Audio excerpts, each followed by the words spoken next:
Déjà suspendu 6 matchs par la Leagues Cup vendredi dernier, Luis Suarez pouvait encore voir la MLS alourdir sa sanction. C'est désormais chose faite puisque le buteur uruguayen de 38 ans a écopé de 3 matchs de suspension supplémentaire pour avoir déclenché une bagarre et craché sur un adversaire après la finale de la Coupe contre les Seattle Sounders fin août.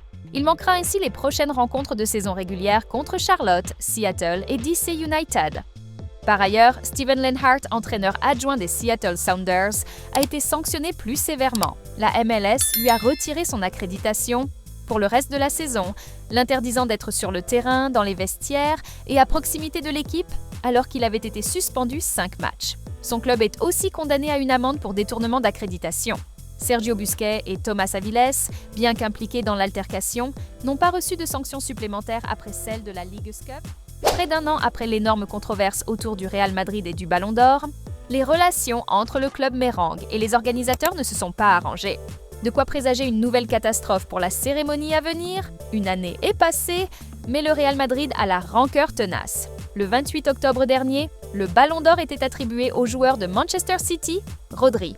Une aberration pour le club madrilène qui avait grandement propagandé pour un sacre de Vinicius Junior. Comprenant que l'international brésilien ne repartirait pas du Théâtre du Châtelet avec le Saint Graal, le Real avait ainsi boycotté la compétition. Ni les joueurs, ni l'entraîneur de l'époque, Carlo Ancelotti, qui avait remporté le trophée du meilleur entraîneur, ou même un représentant du club ibérique, n'avait fait le déplacement jusqu'à Paris. Selon le quotidien espagnol Marca, les réunions entre le Real et les organisateurs du Ballon d'Or n'ont pas abouti. Le club merengue ne comprend pas ce qui s'est passé lors de l'édition précédente.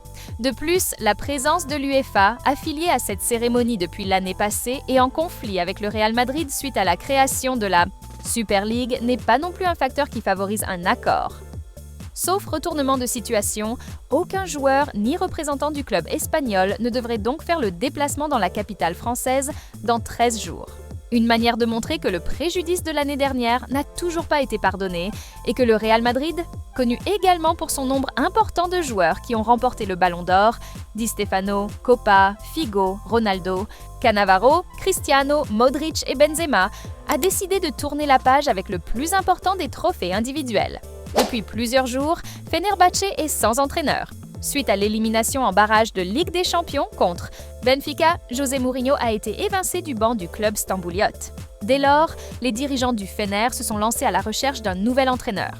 Ces dernières heures, le nom de Domenico Tedesco est revenu avec insistance. Finalement, l'arrivée de l'ancien sélectionneur de la Belgique, Amik Tchane Mosimak, était officialisée ce mardi. Domenico Tedesco a été nommé directeur technique de l'équipe professionnelle de football A de notre club. L'entraîneur, avec qui un accord a été trouvé pour signer un contrat de 2 ans, sera assisté de Gökhan Gönül, l'un de nos anciens capitaines, qui a porté notre maillot rayé pendant de nombreuses années. Les détails concernant la cérémonie de signature de notre nouvelle équipe technique seront partagés ultérieurement. Nous le présentons au public. Voilà une bien triste nouvelle. Comme le rapportent de nombreux médias outre-Atlantique, l'espoir colombien Eder Smik Valencia, 16 ans, est décédé dans un accident de voiture dimanche à Coca, quelques jours avant de rejoindre les New York Red Bulls 2 pour un essai, a confirmé mardi le club de MLS. Nos pensées vont à la famille, aux amis et aux coéquipiers d'Eder. Reposez en paix. Son club formateur en Colombie s'est également fendu d'un message touchant. C'est avec une profonde tristesse que nous annonçons le décès de notre joueur Eder Smik Valencia Ambuila, 2009, dans un accident de voiture alors qu'il était en vacances à Guachené. Nous, ainsi que sa famille, honorerons sa mémoire à l'AFP. Il restera à jamais dans nos cœurs. Le fils de Ronaldinho est sur le point de rejoindre un club anglais. Décidément, Hull City aime bien les fils. Après avoir recruté le fils de Lakhdar Belloumi, Mohamed, l'été dernier, le club de Championship serait, selon les informations locales, sur le point d'enrôler le fils de Ronaldinho.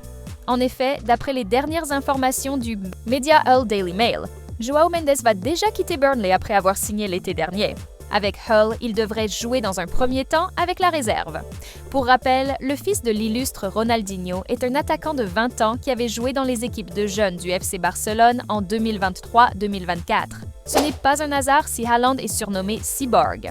Il n'a peut-être pas affronté un adversaire de renom, mais lors du match contre la Moldavie, il a mené son équipe nationale, la Norvège, à une victoire 11-1 avec 5 buts et 2 passes décisives. L'attaquant de City a ainsi établi un nouveau record. Il a dépassé le nombre de buts marqués sous le maillot de son équipe nationale par rapport au nombre de matchs qu'il a disputés. 48 buts contre 45 matchs disputés. Alors qu'il affrontait la Hongrie, le Portugal conserve la tête du classement du groupe F. Cristiano Ronaldo a marqué un but. Et cette réalisation permet surtout à CR7 d'égaler un nouveau record. Avec 39 réalisations au compteur, le numéro 7 portugais a rejoint le guatémaltèque Carlos Ruiz au classement du meilleur buteur de l'histoire des éliminatoires pour une Coupe du Monde. Ruiz détenait seul ce record depuis 2016 éliminatoire de la Coupe du Monde de la zone CONCACAF. Au terme d'un match très riche en rebondissements, les Grenadiers accrochent le Costa Rica 3-3 ce mardi soir à San José. Dawkins Nazon a été l'homme du match avec un triplé en deuxième mi-temps face à Keylor Navas, notamment une retournée acrobatique du Duc haïtien. Le classement du groupe qui reste serré avec 4 points pour Honduras, 2 points pour Haïti et Costa Rica, puis le bon dernier Nicaragua avec 1 point.